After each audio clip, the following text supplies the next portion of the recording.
Yaani ndio shughuli nilivyoifanyia nikifika hapo.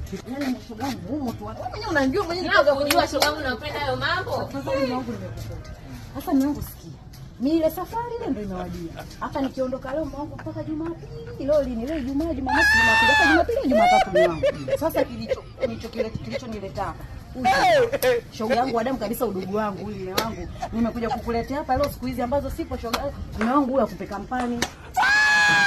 Mume wangu unashangaa nini? Mtoto unamuona wewe hapo jicho kwanza mashallah, mtoto mweupe. Unaona mwenyewe unapomuona mtoto kasuka nywele za kwenda nanili mke wangu bini. Kweli mke wangu kweli, hebu turudi tu tuongee ukweli.